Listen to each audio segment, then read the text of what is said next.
दोस्तों, इजराइल की स्थापना 14 मई 1947 को हुई थी।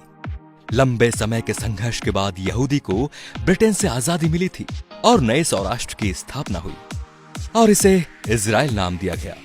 ये दुनिया का एकमात्र यहूदी देश है। इस देश की सबसे खास बात यह भी है कि पूरी दुनिया में अगर किसी यहूदी बच्चे का जन्म होता है तो उस बच्चे को इजराइल की नागरिकता मिल जाती है और वो जब चाहे तब इजराइल में रह सकता है। इजराइल की राष्ट्रभाषा हिब्रू है। लोगों को इस भाषा को बोलते शर्म आती है। यह दुनिया का एकमात्र यहूदी देश है, परंतु इस भाषा का अंत मध्यकाल में हो गया था। इस भाषा को सीखने वाला भी अब कोई नहीं बचा। और जब इजराइल की स्थापना हुई दोस्तों, तो इस देश के यहूदियों ने इस भाषा को पुनर्जीवित कर दिया था और उसको वहां की आधिकारिक भाषा भी बना दिया। 2000 के आंकड़ों के अनुसार यहाँ की जनसंख्या 92 लाख के आसपास है। देखा जाए तो ये दिल्ली और मुंबई से बहुत कम है। क्षेत्रफल में केरल से भी छोटा है। इजराइल एकमात्र ऐसा देश है जहां प्रत्येक नागरिक को मिलिट्री ट्रेनिंग लेना बहुत जरूरी है, फिर वो राष्ट्रपति का बेटा ही क्यों ना हो। उसे कुछ समय के लिए सेना में काम करना अनिवार्य है। वो पुरुष हो या स्त्री, दोनों को जरूरी है। 15 साल से बच्चों की आर्मी ट्रेनिंग शुरू हो जाती है। हाई स्कूल की पढ़ाई पूरी करने के बाद ये ज्वाइन करनी पड़ती है। नियम के अनुसार लड़के को 3 और लड़की को 2 साल काम करना पड़ता है। इजराइल लोकतांत्रिक देश है, फिर भी वहां भारत और ब्रिटेन की तरह लिखित संविधान नहीं है। वो परंपरा और देशवासियों के हिसाब से नियम और कानून बनाते रहते हैं। इजराइल में साइकिल चलाने के लिए भी लाइसेंस बनाना पड़ता है। ये दुनिया के 9 देशों में से एक है जिनके पास परमाणु और सैटेलाइट सिस्टम है। इजराइल की वायुसेना दुनिया के 4 नंबर पर आती है और बहुत ही शक्तिशाली है। और ये दुनिया का एकमात्र ऐसा देश है कि अगर यहाँ पर कोई भी मिसाइल भेजता है तो वो मिसाइल यहाँ पहुंचने से पहले ही नष्ट हो जाती है। विज्ञान के मामले में भी ये सबसे आगे है। मोटोरोला ने अपना पहला मोबाइल फोन इजराइल में ही बनाया था।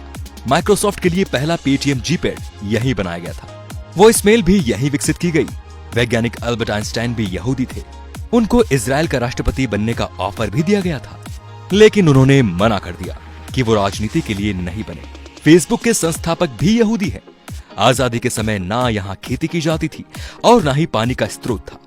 फिर टेक्नोलॉजी के चलते चलते आज के समय में 99 खाद्य पदार्थ खुद पैदा करता है। इसके अलावा समुद्र के पानी को पीने और दूसरे काम में प्रयोग भी करता है। यहाँ पर 40 बुक स्टोर है क्योंकि यहाँ सरकार किताबें पुख्ता करवाती है।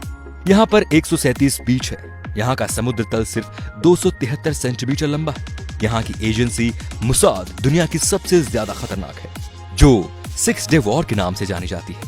दोस्तों, इजराइल भारत को अपना सच्चा दोस्त मानता है।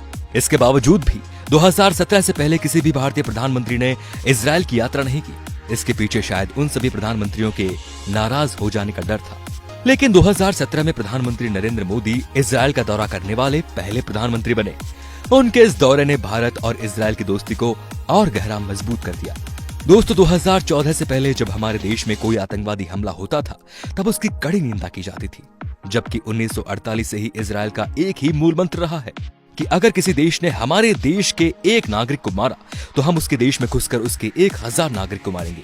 और फिर उन्होंने ये करके भी बताया। तो दोस्तों, इजराइल से सिर्फ 1 साल पहले हमारा देश आजाद हुआ था, लेकिन विकास के मामले में आज हम कहाँ हैं और इजराइल कहाँ है, ये सब आपको पता है।